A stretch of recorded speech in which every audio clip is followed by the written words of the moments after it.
juga akan buat bottom survey, drone akan buat area sekeliling.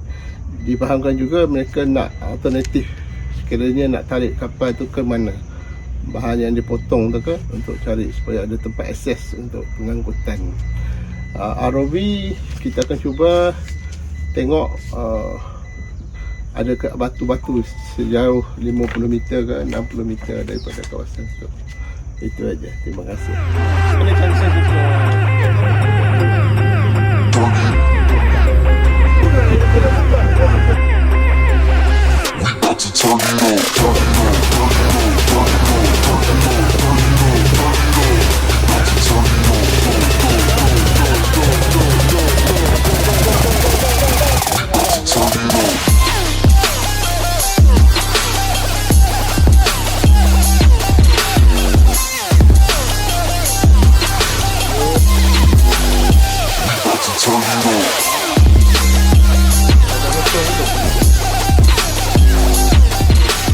Saya mencari kawasan yang berbatu dekat belah starboard kapal 5 meter ke laut.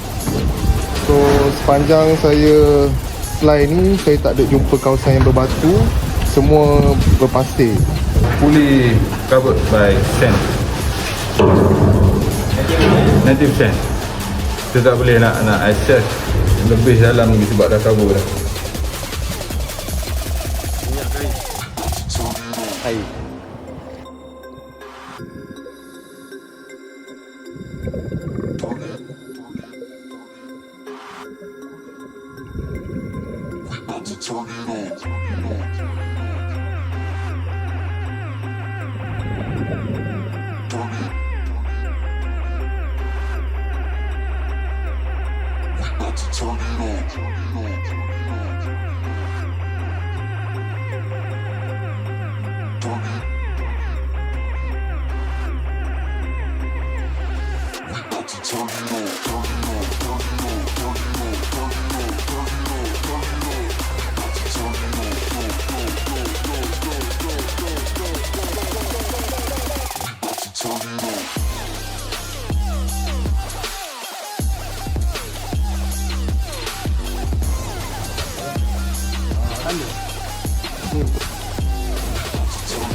Tadi kau minta kan dia bagi.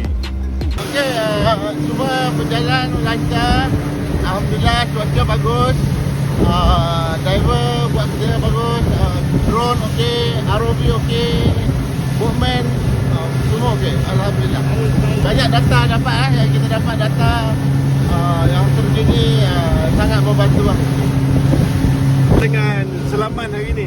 Alhamdulillah, so far okey. Selamat berjaya dan beberapa kerosakan telah dapat dikenal pasti, dan sebahagian compartment ship telah dijumpai di sekitar kawasan kapal. Itu saja. Terima kasih.